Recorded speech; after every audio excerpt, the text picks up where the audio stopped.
तो हमारा पहला पोर्शन है एंड्रोशियम, जिसे हम लोग मेल रिप्रोडक्टिव होल कहते हैं। इसमें लिखना शुरू करिए। एंड्रोशियम को प्रायः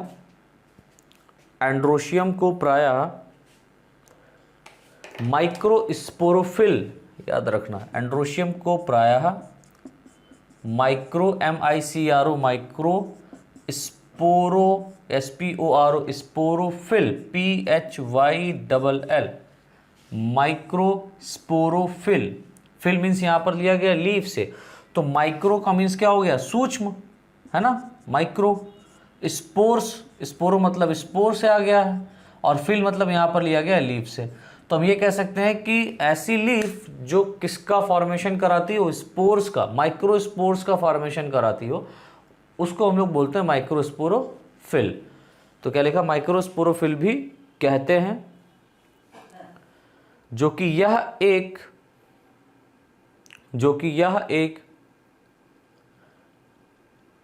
मेल रिप्रोडक्टिव पार्ट, जो कि यह एक male reproductive part,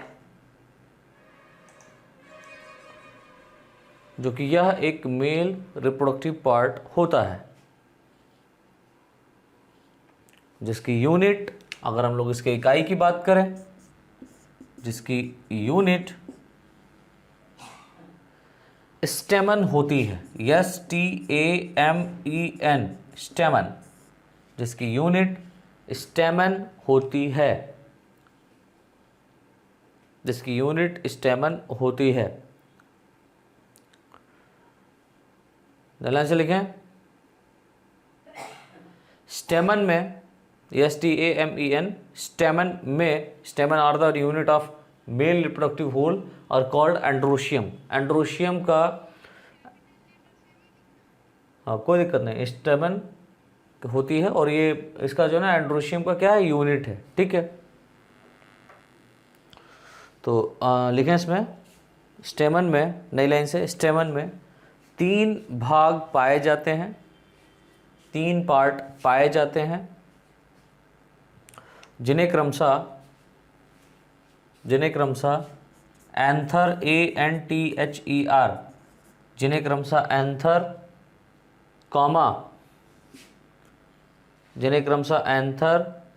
comma connective tissue या कनेक्टिव CONNCTIVE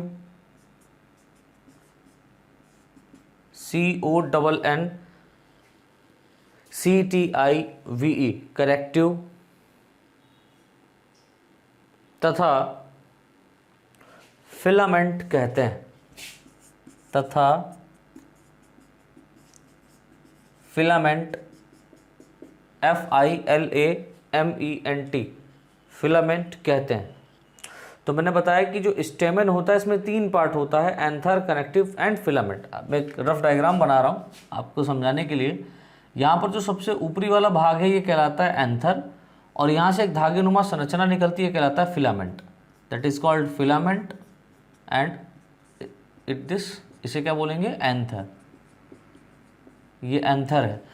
तो कनेक्टिव कहाँ है, तो कनेक्टिव कहने का मतलब होता है जोड़ना, जोड़ने का मतलब एंथर और फिलामेंट को जोड़ने वाला पोर्शन, यानी कि जो फिलामेंट है ये एंथर से क्या हो रहा है, जुड़ रहा है ना। तो जहाँ पर एंथर और फिलामेंट कनेक्ट होते हैं, आपस में जुड़ते हैं, उस पोर्शन को हम लोग बोलते हैं कनेक्टिव, राइट। तो ये 3 पोर्शन होते हैं किसमें, स्टेमन के अंदर। इसका भी हम लोगों को पार्ट भी समझना है, एक एक पार्ट हम लोग डिटेल में समझेंगे। तो क्या लिखा, एंथर, कनेक्टिव तथा फिलामेंट कहते हैं। एंथर में 2 लोब, 2 लूप्स,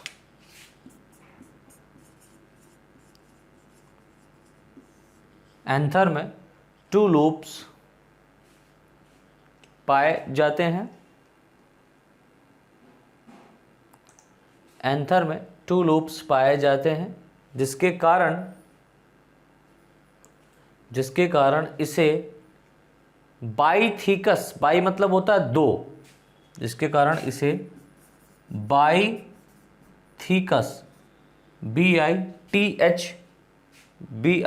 BITHECUS, बाइथीकस बाइथिकस एंथर कहते हैं, जिसके कारण इन्हें बाइथिकस एंथर कहते हैं, बाइथिकस एंथर कहते हैं। स्टार बना के एक पॉइंट लिख लो। लोब का मीन्स होता है कि यहाँ पर हम कह सकते हैं कि कुछ अलग अलग स्ट्रक्चर्स पाए जा रहे हैं। जैसे कि अगर हम इसको कट करें, पाली इसको हिंदी में कह सकते हैं, अगर हमने इसको कट किया और इस तरीके से ट्रांसवर्सली बनाया तो हम देखेंगे कि इसमें दो लोब पाए जा रहे हैं इस तरीके से, ठीक है। और लोब, ये दो पालियाँ पाई जा रही हैं इस तरीके से कि किसी भी एंगल से अगर आप इसको कट करते हैं इस तरीके से, किसी भी एंगल से अगर आप कट करें, चाहे इधर से कट करें चाहे इधर से कट करें, है ना, किसी भी एंगल से अगर आप कट करते हैं तो ये दो जो है ना पोर्शन में या दो पार्ट में डिवाइड हो जाता है, इक्वल टू हाफ में डिवाइड हो जाता है, जिसमें ये दो पाली पाई जा रही है। ये लोब्स हैं, दैट इज ये लोब्स। तो लोब्स कहने का अर्थ यहाँ पर ये हो गया पाली। कंपार्टमेंट हम एक टर्म दे सकते हैं इसको, लोब मीन्स कंपार्टमेंट, जो कंपार्टमेंट यहाँ पर पाए जा रहे हैं, और इन कंपार्टमेंट्स के अंदर माइक्रोस्पोरोफिल क्या होता है, अरेंज रहता है, या माइक्रोस्पोर्स डेवलप होते हैं, ठीक है। तो आगे देखेंगे इसका स्ट्रक्चर। तो मैंने बताया दो लोब बाइथिकस एंथर होता है, यानी कि इसमें कितने लोब हैं, दो, एक दो या एक या दो, है ना। ये पूरा एक है, ये पूरा एक है और ये पूरा एक है, तो कितने लोब हो गए, दो लोब हो गए। एनालिसिस स्टार बनाकर लिख लें, लेकिन या ऐसा लिखें, Malvaceae family, Malvaceae MALVACEE, Malvaceae family, यानी कि जो मालवेसी कुल है उसमें एंथर, मालवेसी फैमिली में एंथर ANTHER, मालवेसी फैमिली में एंथर मोनोथिकस होता है। दैट मीन्स यहां पर आप देखेंगे इसका स्ट्रक्चर कुछ इस तरीके से रहेगा, मोनोथिकस, ठीक है। दैट इज मोनोथिकस एंथर, यानी कि इसमें एक लोब पाया जा रहा है, इसको हम लोग बोलेंगे monothecous anther, monothecous anther.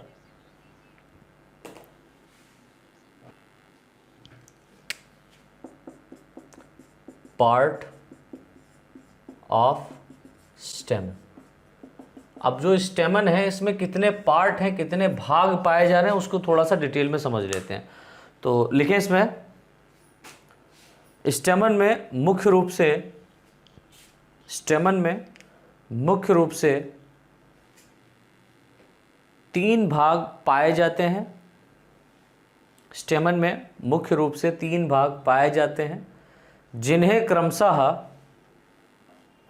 Anther, जिन्हें क्रमशः एंथर कॉमा कनेक्टिव व या तथा फिलामेंट, जिन्हें क्रमशः एंथर, कनेक्टिव व फिलामेंट कहते हैं, जिसमें एंथर बाइलोब्ड द्विपालित, इसमें एंथर बाइलोब्ड होता है, जिसके अंदर यानी कि जो बाइलोब है इसके अंदर जब हम इसको कट करेंगे, एंथर को कट करेंगे, तो उसके अंदर हमको क्या मिलेगा, जिसके अंदर microsporangia, MICRO, microsporangia, SPORANGIA, simple है, माइक्रोस्पोरेंजिया, या इसी को हम लोग बोलते हैं पॉलन, POLLEN, पॉलन शैक, SAC शैक, ठीक है। माइक्रोस्पोरेंजिया बोलो या पॉलन शैक, जिसके अंदर माइक्रोस्पोरेंजिया या पॉलन शैक पाया जाता है,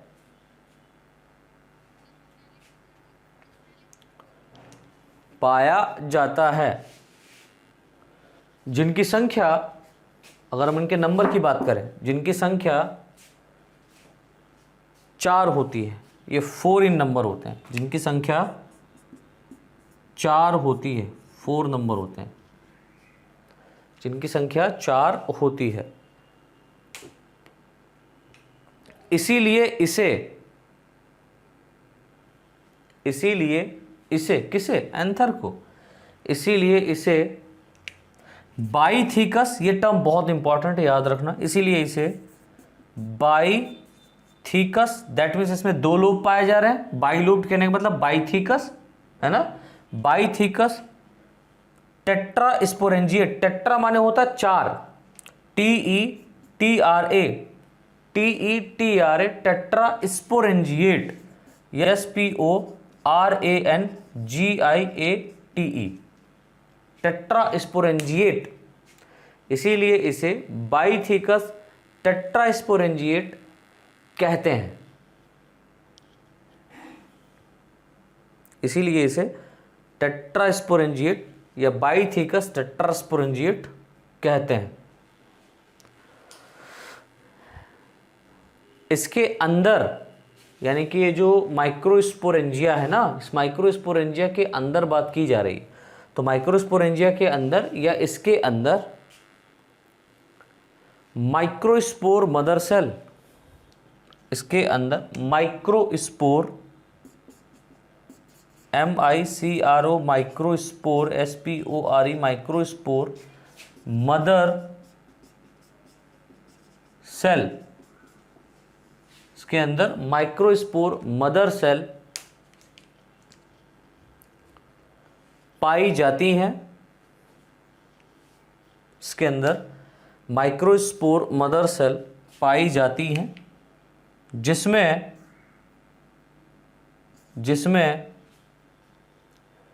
अर्धसूत्र विभाजन, दैट मीन्स मियोसिस, जिसमें अर्धसूत्र विभाजन, MEIOSIS, मियोसिस, जिसमें अर्धसूत्र विभाजन,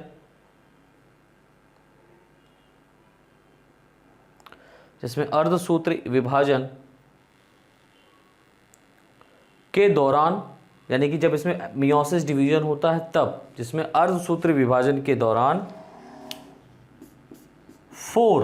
4, आपको पता है मियोसिस डिवीजन जब होता है तो 4 कोशिकाएं बनती हैं, एक कोशिका से कितनी कोशिका बनती है, 4 कोशिकाएं बनती हैं। तो यहाँ पर क्या लिखा, अर्धसूत्री विभाजन के दौरान 4 हैप्लॉइड सेल, अगुणित कोशिका इसको बोलते हैं, 4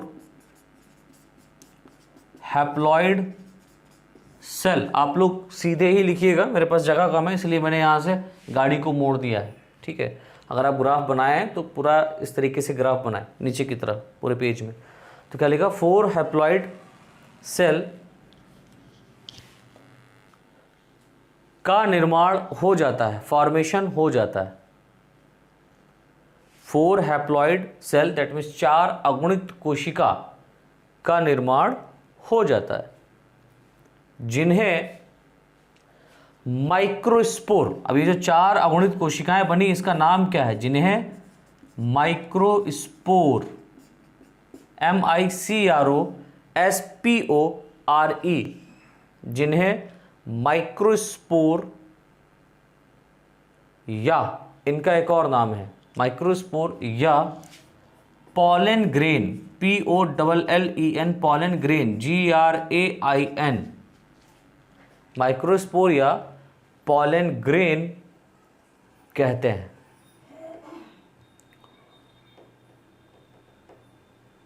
माइक्रोस्पोर या पॉलन ग्रेन कहते हैं। यह पॉलन ग्रेन या माइक्रोस्पोर, कुछ भी एक लिख लो, यह पॉलन ग्रेन पॉलिनेशन को बेटा हिंदी में कहते हैं परागण। यह माइक्रोस्पोर या पॉलन ग्रेन पॉलिनेशन, परागण क्या होता है मैंने बताया था। तो मैंने क्या बताया, मैंने बताया कि पॉलन ग्रेन का एक पौधे से दूसरे पौधे के फ्लावर तक पहुंचना, ठीक है, पॉलन ग्रेन का एक पौधे से किसी दूसरे फ्लावर के ऊपर पहुंचना क्या कहलाता है? पॉलिनेशन कहलाता है। ठीक है, तो बताओ अनुष्का।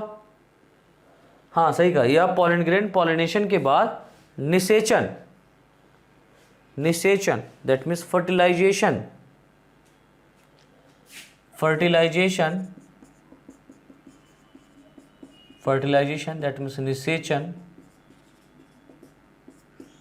में, निषेचन में भाग लेता है, पार्टिसिपेट करता है, निषेचन में भाग लेता है।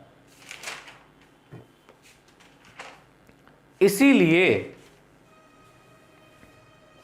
इसीलिए एंथर यानी कि ये वाला जो पोर्शन है, इसीलिए एंथर स्टेमन का, एंथर स्टेमन का fertile part, FERTILE, fertile, fertile बोले तो हम कह सकते हैं कि ऐसा भाग जो किस में पार्टिसिपेट करे, रिप्रोडक्शन में पार्टिसिपेट करे, या इसके अंदर कुछ ना कुछ बनेगा, एक स्पेशल टाइप की सेल्स बनेंगी, इसीलिए एंथर को हम लोग क्या बोलेंगे? Fertile part. और बात आती कनेक्टिव और किसकी? फिलामेंट की। तो कनेक्टिव और filament are non fertile part, वो स्टेराइल पार्ट है। स्टेराइल कहने का मतलब देखो इनमें दोनों में डिफरेंस क्या है। फर्टाइल कहने का मतलब होता है कि जो ऑर्गेनिज्म बच्चे पैदा कर पाए, एक कॉमन भाषा में बता रहा हूँ। और स्टेराइल पार्ट कहने का मतलब होता है ऐसे ऑर्गेनिज्म जिनके अंदर बेबी प्रोड्यूस करने की कैपेबिलिटी नहीं पाई जाती है। तो मैंने बताया कि एंथर जो होता है, इसमें ये वाला जो एंथर पार्ट है ये क्या होता है? फर्टाइल पार्ट होता है। लेकिन इसी के साथ में दो पार्ट और हैं, कनेक्टिव और फिलामेंट। तो कनेक्टिव और फिलामेंट ये दोनों पार्ट क्या होते हैं? स्टेराइल होते हैं, स्टेराइल होते हैं। दैट मीन्स इनसे कुछ प्रोड्यूस नहीं होता, इनसे कुछ बनता नहीं है। लेकिन खास बात क्या है कि कनेक्टिव और फिलामेंट इस एंथर को फर्टाइल बनाने में पार्टिसिपेट करता है। मतलब कोई चीज अगर कहीं बन नहीं है तो उसको खाना पीना चाहिए, है ना, खाना चाहिए, पानी चाहिए। तो खाना पानी कौन देता है? कनेक्टिव और फिलामेंट। किसे? एंथर को। तभी तो एंथर के अंदर क्या हो पाता है? तभी तो एंथर के अंदर माइक्रोस्पोरोफिल, दैट मीन्स हम ये कह सकते हैं माइक्रोस्पोर, पॉलन ग्रेन का फॉर्मेशन हो पाता है। तो एक बार मैं रिपीट कर देता हूं। मैंने बताया कि जो एंथर होता है बेटा ये बाइलोब्ड होता है। बाइलोब्ड कहने का मतलब इसमें दो पालियां पाई जाएंगी, इस तरीके से। ठीक है, ये कैसा हो गया? बाइलोब्ड हो गया। आप इसको इस सेक्शन से काटो, चाहे लॉन्गिट्यूडनल काटो, चाहे ट्रांसवर्स काटो, चाहे ट्रांसवर्स काटो, चाहे लॉन्गिट्यूडनल काटो। आप किसी भी पोर्शन पे अगर काटते हैं तो इसमें दो लोब, ये हम कह सकते हैं एक लोब अलग हो जाता है, एक लोब अलग हो जाता है। और एक लोब के अंदर दो माइक्रोस्पोरेंजिया पाए जाते हैं। एक लोब में कितने माइक्रोस्पोरेंजिया? 2 माइक्रोस्पोरेंजिया। तो ये एक्चुअल में ये पूरा 1 लोब है, ये 1 लोब है, ठीक है, ये 1 लोब है, ये 1 लोब है। और इन दोनों के बीच में क्या पाए जा रहे हैं? यहां पर माइक्रोस्पोरेंजिया पाए जा रहे हैं। ये कैसा होता है बेटा? एंथर बाइलोब्ड होता है। बाइलोब्ड कहने का मतलब ये हो गया इसमें दो पाली पाई जा रही है। देन इस दो पाली के अंदर क्या पाया जा रहा है? माइक्रोस्पोरेंजिया पाया जा रहा है। तो एक पाली के अंदर, एक लोब के अंदर कितने माइक्रोस्पोरेंजिया है? 2 माइक्रोस्पोरेंजिया यहां पर है, या हम इसको क्या बोल सकते हैं? Pollen shake. यहां पर 2 पॉलन शेक पाए जा रहे हैं, राइट।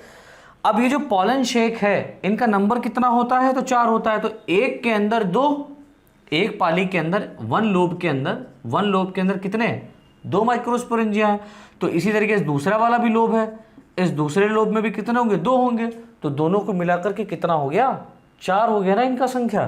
दैट मीन्स माइक्रोस्पोरेंजिया कितने होते हैं? 4। तो हम ये कह सकते हैं कि जो एंथर होता है ये बाइलोब्ड होता है, और प्रत्येक बाइलोब एंथर के अंदर 4 माइक्रोस्पोरेंजिया या 4 पॉलन शेक पाए जाते हैं।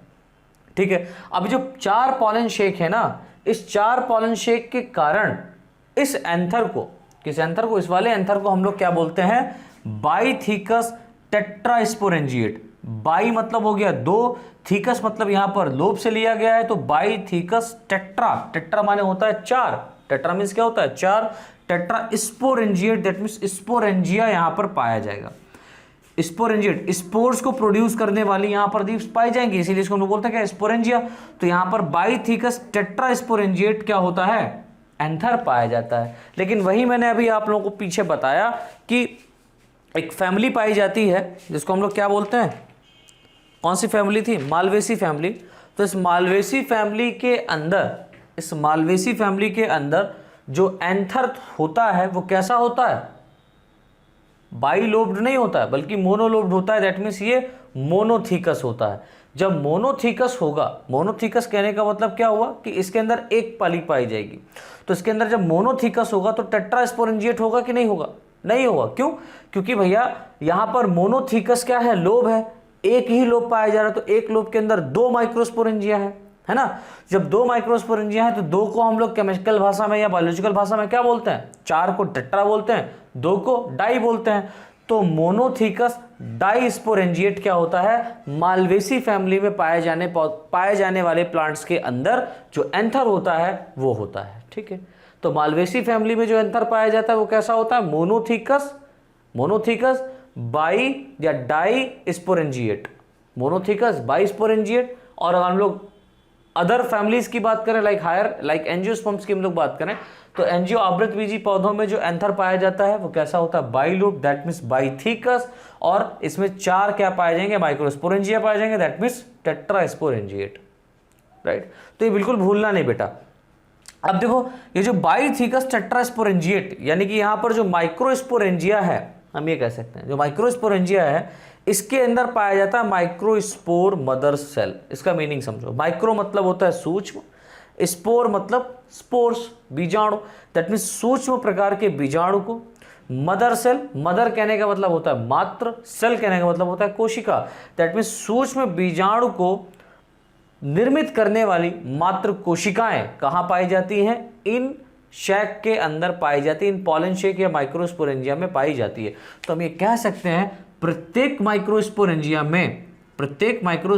में एक डिफरेंशिएट सेल पाई जाती है, एक भिन्न प्रकार की कोशिका पाई जाती है जिसको हम लोग क्या बोलते हैं, माइक्रोस्पोर मदर सेल कहते हैं। ठीक है, अब जो भिन्न प्रकार की कोशिका है, माइक्रोस्पोर मदर सेल है, इसके अंदर मैंने बताया क्या होता है, मियोसिस डिवीजन होता है, दैट मीन्स अर्धसूत्री विभाजन होता है।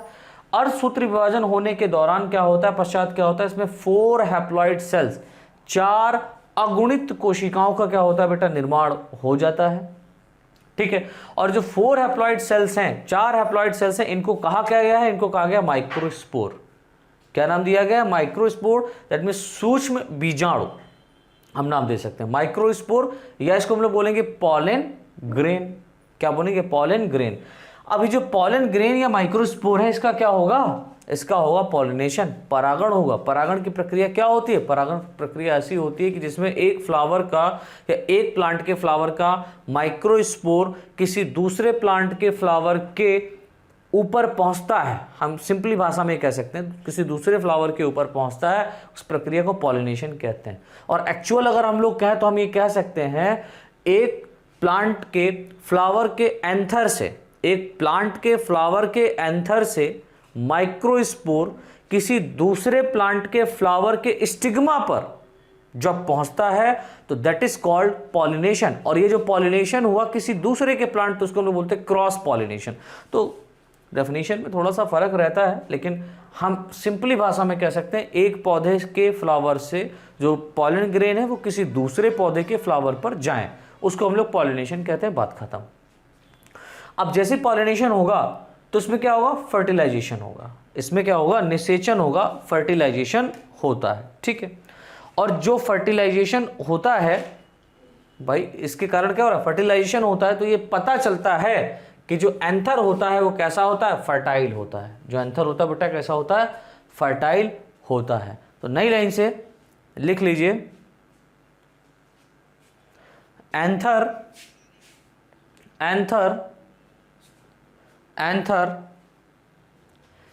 कनेक्टिव के द्वारा, एंथर कनेक्टिव के द्वारा फिलामेंट के साथ, कनेक्टिव के द्वारा फिलामेंट के साथ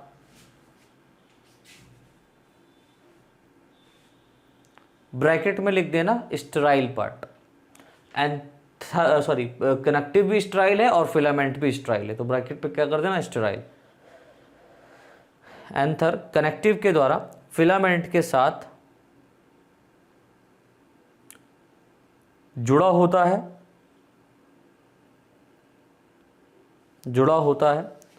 जो कि दोनों भाग, लिख लो मैं लिखा दे रहा हूं, जो कि दोनों भाग कनेक्टिव और फिलामेंट, जो कि दोनों भाग स्टेराइल होते हैं, जो कि दोनों भाग स्टेराइल होते हैं। दैट मीन्स ये नई सेल्स को प्रोड्यूस नहीं कर सकते, इनमें मियोसिस डिवीजन नहीं होगा। मियोसिस कहाँ हो रहा, सिर्फ और सिर्फ एंथर में। तो क्या लिखा, जो कि दोनों भाग स्टेराइल होते हैं, लेकिन इनका मुख्य कार्य कनेक्टिव और फिलामेंट का जो मेन फंक्शन है उसकी बात हो रही, लेकिन इनका मुख्य कार्य एंथर के अंदर, यानी कि जो एंथर है इसके अंदर क्या बनना है, इसके अंदर बनना है सर, ये बनना है ना माइक्रोस्पोर। हाँ भैया माइक्रोस्पोर बनना है, जो कि एंथर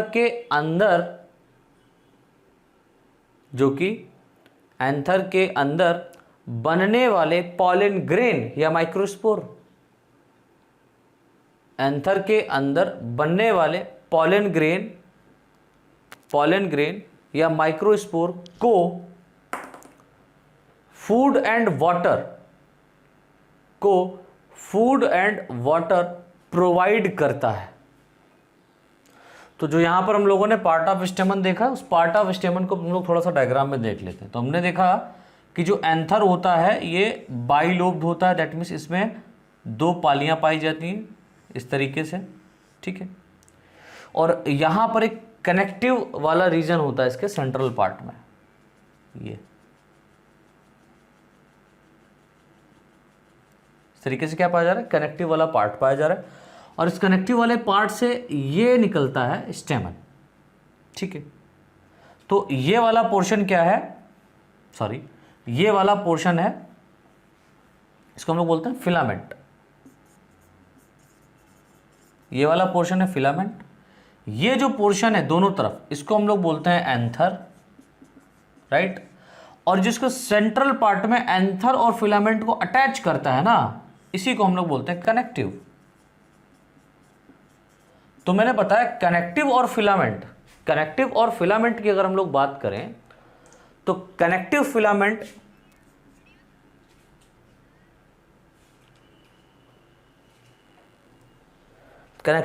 कैसा होता है, स्टेराइल होता है। स्टेराइल बोले तो हम कह सकते हैं कि ये दोनों पार्ट क्या होते हैं, ये दोनों पार्ट सेक्सुअल रिप्रोडक्शन में पार्टिसिपेट नहीं करते, ठीक है, पॉलन ग्रेन को बनाने में भाग नहीं लेते हैं। लेकिन हम ये कह सकते हैं कि ये सप्लाई करता है पॉलन ग्रेन्स के फॉर्मेशन जहां पर हो रहा है उसके लिए। तो भाई एंथर के अंदर पॉलन ग्रेन का फॉर्मेशन होता है, आपको पता है। अब एंथर के अंदर जो पॉलन ग्रेन्स बन रहे हैं, तो उस पॉलन ग्रेन्स को बनने के लिए यहाँ पर फूड का दरकार है, खाने पीने का दरकार है। तो खाने पीने के दरकार कहाँ से आएगा, वो कहाँ से पहुँचेगा, तो फिलामेंट और कनेक्टिव के थ्रू इसको फूड सप्लाई किया जाता है और फिलामेंट के थ्रू इसे वाटर सप्लाई किया जाता है। तो हम ये कह सकते हैं फिलामेंट के थ्रू वाटर सप्लाई किया जाता है, कनेक्टिव के थ्रू फूड सप्लाई किया जाता है, क्योंकि स्टोर्ड यहाँ पर रहता है फूड यहीं से। तो हम ये कह सकते हैं इन दोनों पोर्शन के साथ, इन दोनों पोर्शन के द्वारा क्या होता है, इसको फूड एंड वाटर सप्लाई किया जाता है। फूड एंड वाटर सप्लाई हो रहा है किसको, एंथर को, ठीक है। तो एंथर को ये क्या करते हैं, सप्लाई करते हैं। अब अगर हम लोग एंथर की बात करें तो एंथर कैसा होता है, फर्टाइल होता है। फर्टाइल कहने का मतलब, हाँ भैया फर्टाइल कहने का मतलब इसके अंदर कुछ नई सेल्स बनेंगी, ठीक है, फर्टाइल होता है। जब ये फर्टाइल होगा तो इसमें क्या बनेंगे, पॉलन ग्रेन्स बनेंगे, दैट मीन्स माइक्रोस्पोर्स बनेंगे।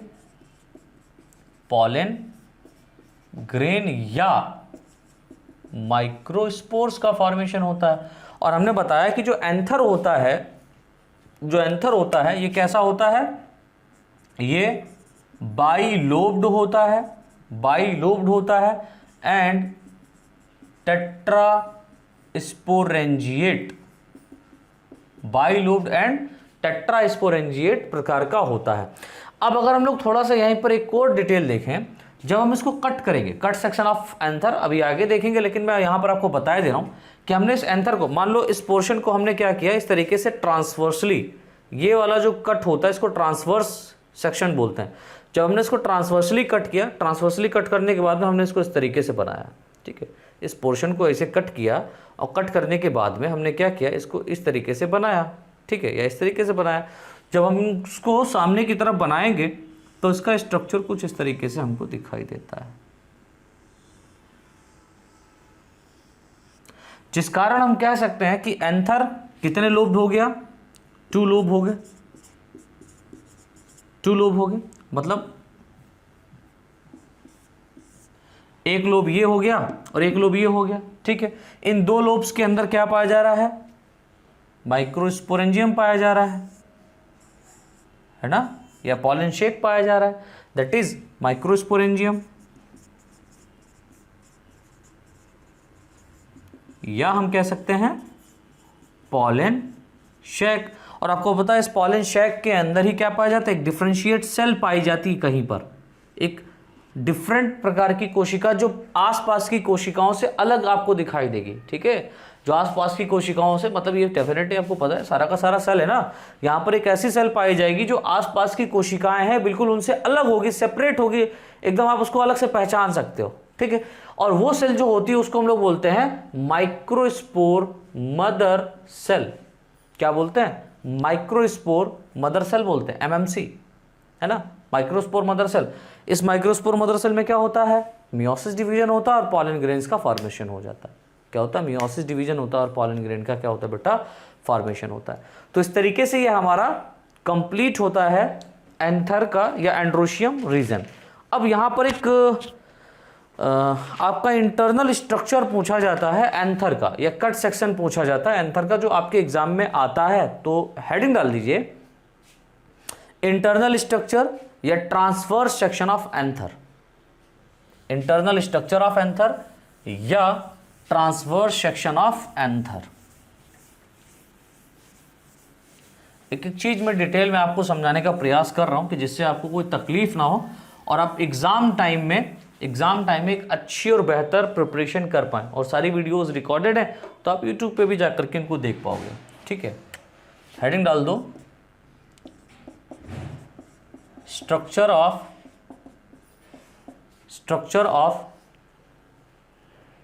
या इंटरनल स्ट्रक्चर ऑफ ऐसे डालिएगा, internal structure of anther. Anther का आप आंतरिक संरचना देखें, या आप हेडिंग डाल सकते हो ट्रांसवर्स सेक्शन ऑफ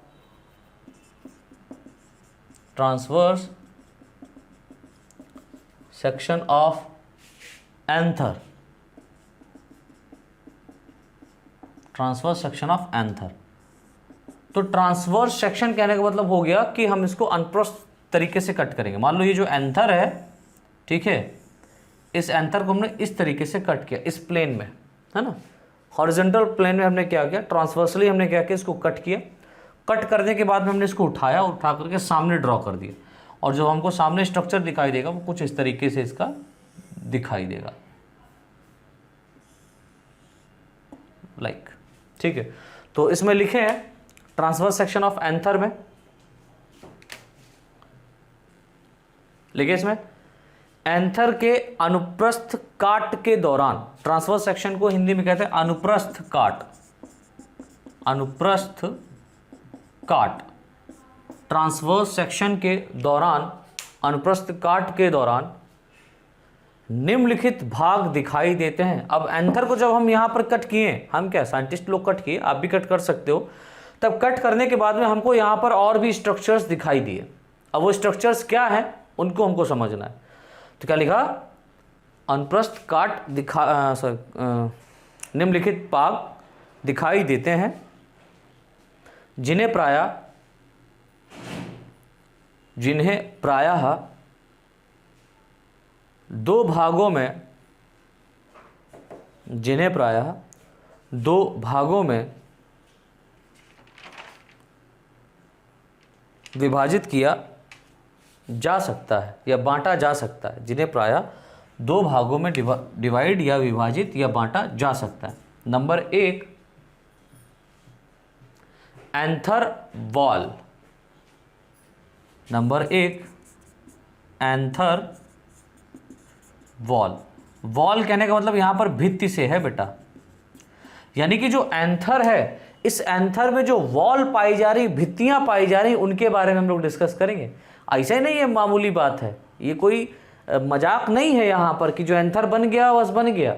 इसका अगर आप लोग कट सेक्शन देखेंगे तब अभी दिमाग खुलने वाला है कि इसके अंदर क्या क्या स्ट्रक्चर्स पाए जाते हैं, और सभी का एक एक फंक्शन होता है, सभी का मेन फंक्शन होता है अपना अपना। क्या फंक्शन होता है? सभी वॉल। पहली तो यहाँ पर मैंने बताया कि जो एंथर की भित्ति है इसी को ही पढ़ना है, यानी कि इसमें बहुत सारी लेयर्स पाई जाएंगी, इसमें इस एंथर वॉल में बहुत सारी लेयर्स पाई जाएंगी जिसका अपना अपना फंक्शन होता है। देन सेकेंड जो पार्ट यहाँ पर है वो है माइक्रोस्पोरेंजिया। जो इसके अंदर माइक्रोस्पोरेंजिया आपका पाया जाता है एंथर के अंदर, मैंने बोला ना पॉलन शेक या माइक्रोस्पोरेंजिया, उसको पढ़ना है अलग से। तो माइक्रोस्पोरेंजिया, GIA स्पोरेंजिया, या हम लोग बोल सकते हैं पॉलन शेक। तो मैंने क्या बताया? मैंने बताया कि यहां पर जो एंथर होता है, इस एंथर को डिटेल में पढ़ने के लिए, इसके ट्रांसफर सेक्शन को डिटेल में पढ़ने के लिए हम इसको दो पार्ट में कैटेगराइज कर सकते हैं। एक पार्ट है हमारे पास एंथर वॉल और दूसरा पार्ट है हमारे पास माइक्रोस्पोरेंजिया या पॉलन शेक, राइट। अब एंथर वॉल क्या कर रहा है और यहां पर माइक्रोस्पोरेंजिया या पॉलन शेक का मेन फंक्शन क्या है उसको समझना है। तो write down reading anther wall, anther की जो भित्ति है उसके बारे में लिखो, हेडिंग डाल दो एंथर वॉल।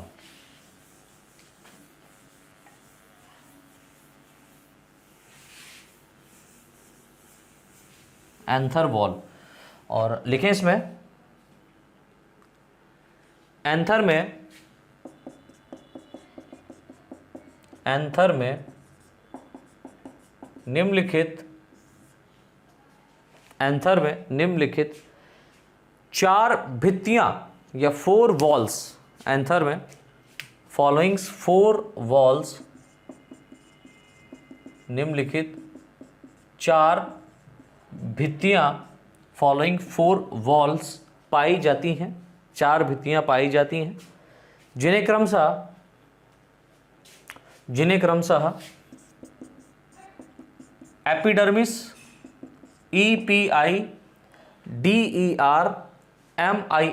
एपिडर्मिस जो सबसे बाहर की ओर पाई जाती है, जिन्हें क्रमशः एपिडर्मिस जो सबसे बाहर की ओर पाई जाती है, comma endodermis, ENDODERMIS,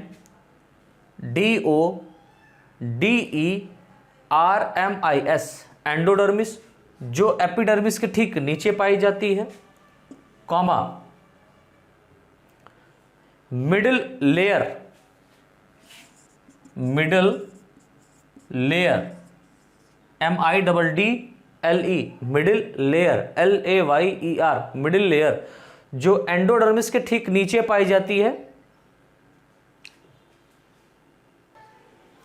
middle layer जो एंडोडर्मिस के नीचे होती है और टैपेटम लेयर के ऊपर होती है। तो मिडिल लेयर के बाद में एक और लेयर यहां पर पाई जाती है जिसको हम लोग बोलते हैं tapetum layer, TAPETUM, tapetum layer.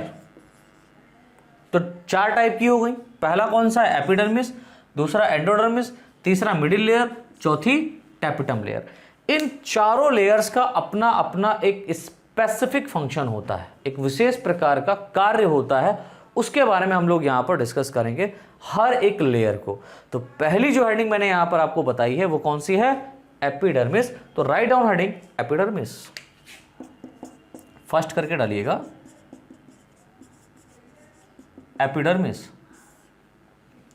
अब जो एपिडर्मिस है ये कहाँ पाई जाती है, इसका मेन फंक्शन क्या है वो हम लोग समझते हैं। तो लिखो, यह एंथर के बाहर की ओर, यह एंथर के बाहर की ओर पाई जाने वाली, यह एंथर के बाहर की ओर पाई जाने वाली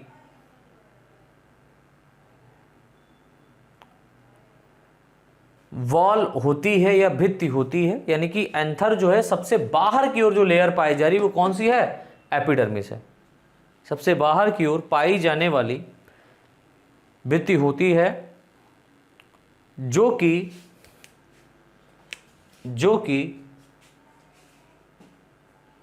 सिंगल लेयर, एक लेयर में ही, जो कि सिंगल लेयर या वन लेयर, जो कि सिंगल लेयर, एक ही हम ये कह सकते हैं लेयर में, जो कि सिंगल लेयर भित्ति होती है, जो कि सिंगल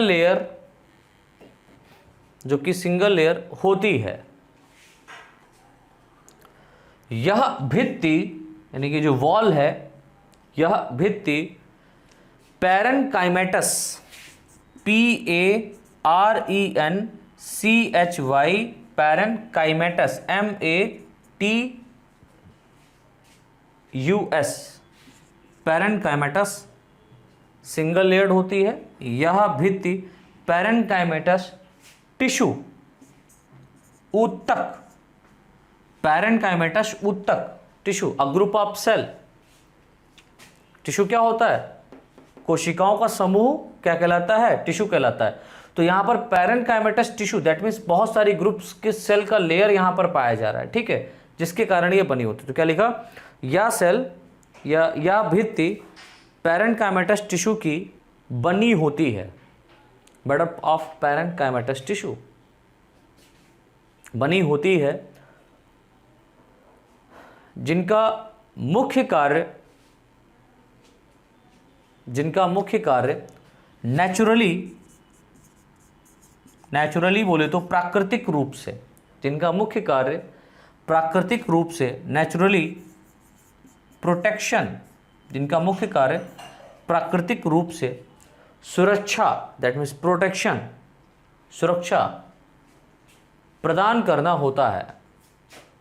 नेचुरली प्राकृतिक रूप से प्रोटेक्शन, दैट मीन्स सुरक्षा प्रदान करना होता है। अब बात यहां पर आती है कि नेचुरली प्रोटेक्शन बोले तो नेचुरली प्रोटेक्शन कहने का मतलब होता है कि मान लो एंथर जो होता है ये काफ़ी स्मूथ, हम ये कह सकते हैं कि वॉल के थ्रू, फिलामेंट के थ्रू अटैच रहता है। आपने देखा होगा जो उसका फिलामेंट होता है बहुत ही एकदम पतला सा, महीन, थिन लाइक होता है, और उसके ऊपर इतना बड़ा सा क्या पाया जाता है, एंथर पाया जाता है। उसके अंदर ये सारा का सारा कनेक्शन, ये सारा का सारा पार्टीशन हो रहा है। बात यहाँ पर आ रही है कि नेचुरली, तो नेचुरली क्या है, नेचुरल कहने का मतलब होता है कि प्राकृतिक रूप से, मान लो विंड चल रही है, हवा, जब आंधी आती है, खूब तेज हवाएं चलती हैं, तब एंथर कहीं डिजेनरेट ना हो जाए, एंथर कहीं बस्ट ना हो जाए, खराब ना हो जाए, इसलिए ये जो एपिडर्मिस है ना, ये इस समय इसके लिए भगवान का काम करती है। ये बाहर से जो हवा पड़ती है या बाहर से जो तेजी से हवा चल रही है, तो एंथर के अंदर जितने भी माइक्रोस्पोर्स हैं वो प्रोटेक्ट रहते हैं, किसके कारण, एपिडर्मिस के कारण, राइट। अगर हम बात करें बरसात की, मान लो कि काफ़ी तेज़ी से बारिश होने लगे, तो जो ड्रॉप्स ऑफ रेन वो हैं, या रेन की जो ड्रॉप्स आ रही हैं बहुत तेज़ी से, ठीक है, वो एंथर के ऊपर पड़ेंगी। तो एंथर के ऊपर पड़ने से क्या होगा, एंथर बस्ट हो जाएगा। एंथर बस्ट ना हो उसके लिए क्या है, ये प्रोटेक्शन दे रहा है कौन, एपिडर्मिस। तो बाहर रूप से क्या कर रही है एपिडर्मिस, सुरक्षा प्रदान करती है, पहली बात। दूसरी बात ये सिंगल लेयर होती है। तीसरी बात ये पैरेनकाइमेटस टिश्यू से मिलकर के बनी होती है। 3 ऑब्जेक्टिव क्वेश्चन, इससे ज़्यादा नहीं पूछे जाते इसमें। चलो नेक्स्ट पॉइंट, नेक्स्ट हेडिंग डाल दीजिए, एंडोडर्मिस। सेकेंड हेडिंग हमारी कौन सी पड़ेगी, एंडोडर्मिस। अब इस एंडोडर्मिस का मेन फंक्शन क्या होता है, इस एंडोडर्मिस का मेन फंक्शन क्या होता है, तो लिख लो इसमें, यह लेयर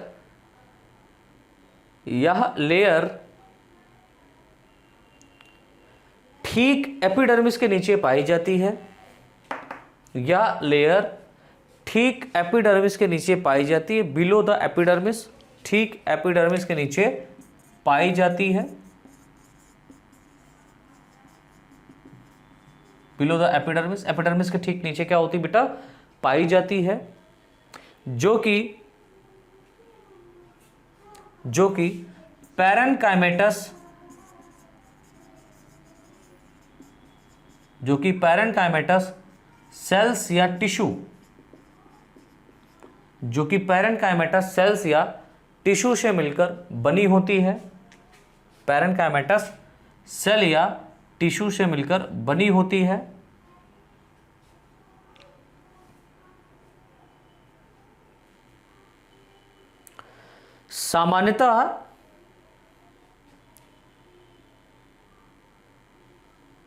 सामान्यतः एंडोडर्मिस, या इसका एक और नाम भी है यार, एक और नाम लिख लो, एंडोडर्मिस को हम लोग बोलते हैं एंडोथीसियम, ENDO, एंडोथीसियम, THECIUM, तो एंडोथीसियम भी लिख लेना, ये इंपॉर्टेंट है।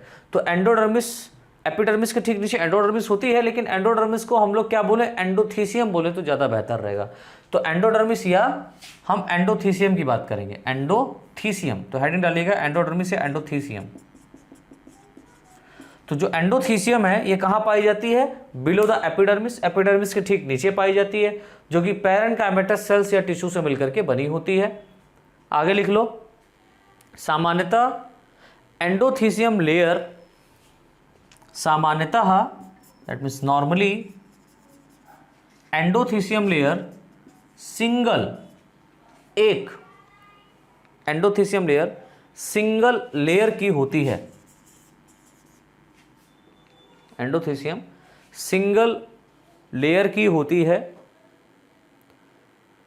लेकिन कुछ पौधों में, ये एक्सेप्शन है, लेकिन कुछ पौधों में, फ्यू प्लांट्स, लेकिन कुछ पौधों में यह मल्टी लेयर्ड, यानी कि बहुत सारी लेयर के फॉर्म में पाई जाएगी, multi layered, MULTILAYERED, multi layered होती है, लेकिन कुछ पौधों में यह मल्टी लेयर्ड होती है।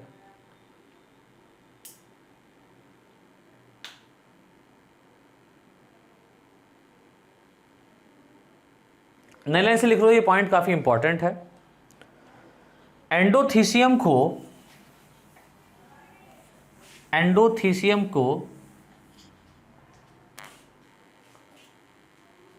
सामान्य रूप से,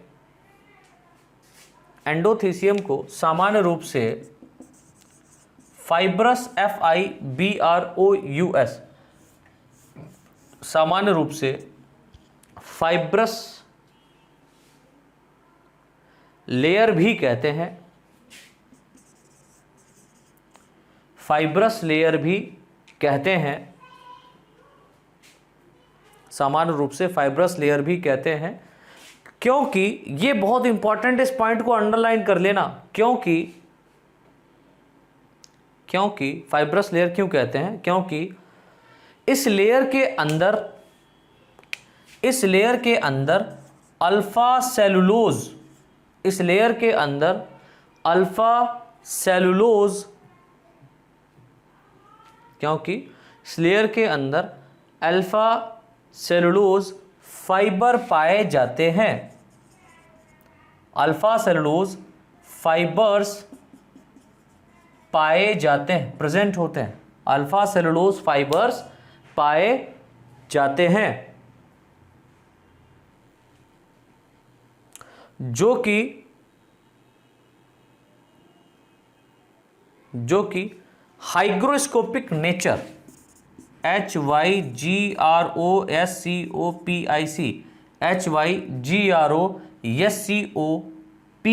हाइग्रोस्कोपिक नेचर, ब्रैकेट में लिख दो हाइग्रोस्कोपिक नेचर मतलब क्या होता है, ब्रैकेट में लिख दो, पानी को अवशोषित करने वाला, यानी कि वाटर को जो एब्जॉर्ब करता है उसको हम लोग बोलते हैं हाइग्रोस्कोपिक इन नेचर, ठीक है, उसका नेचर, उसकी प्रकृति कैसी होती है, हाइग्रोस्कोपिक होती है, दैट मीन्स पानी को एब्जॉर्ब करता है।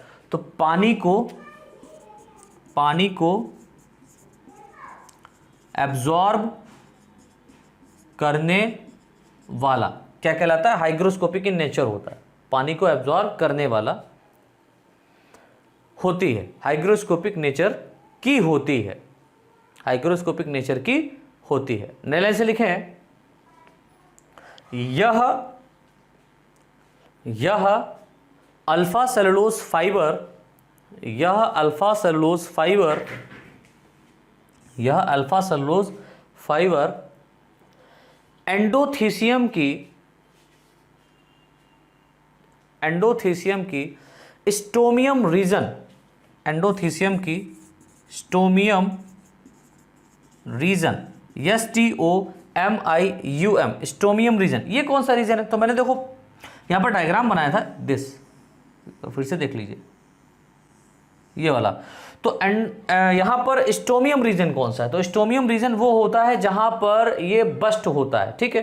तो मैंने क्या लिखाया? स्टोमियम रीजन में अनुपस्थित होता है। दैट मीन्स ये वाला जो रीजन है, ये जो नॉच लाइक स्ट्रक्चर आपको दिख रहा है ना, ये वाला, ये दैट इज कॉल्ड स्टोमियम।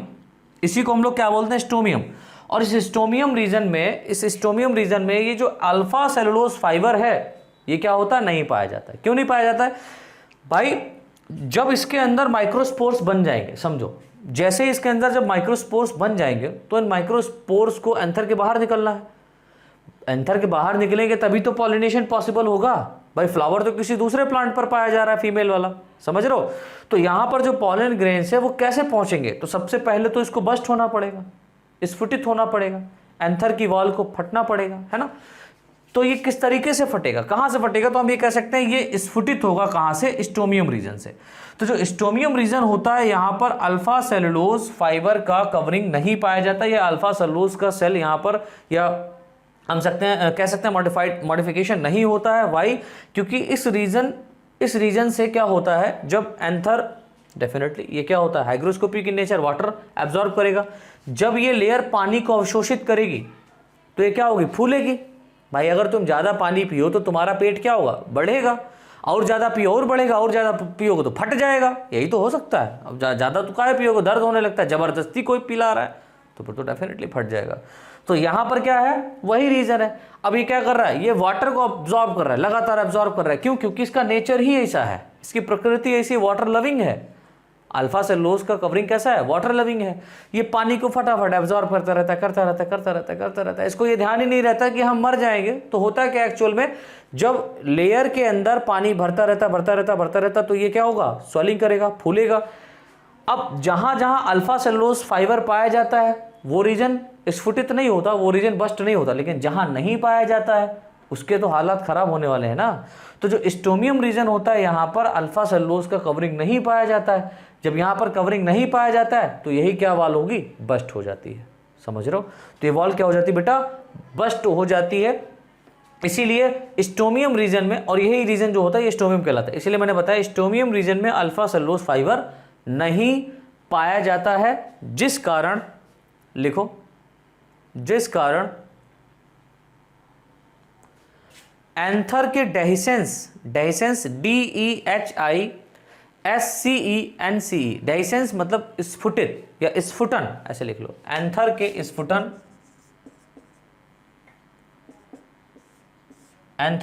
स्फुटन कहने का मतलब फटने में। इस प्रकार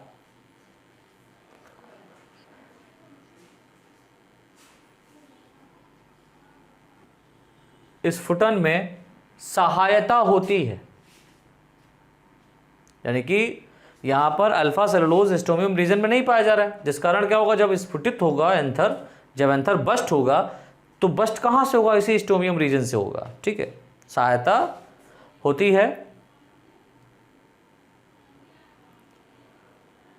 एवं अल्फा सेलुलोज फाइबर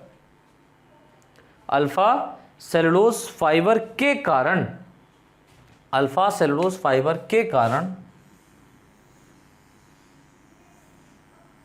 जहां जहां अल्फा सेलुलोज फाइबर पाया जा रहा है, इसकी अल्फा सेलुलोज फाइबर के कारण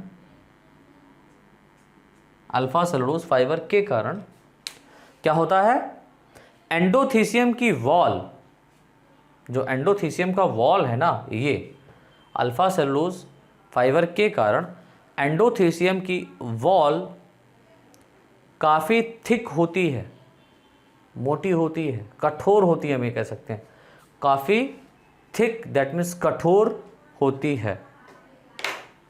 इतना समझ में आया बच्चों। अब इसके बाद में जो एंडोथीसियम है, एंडोथीसियम के बाद में आता है आपका मिडिल लेयर।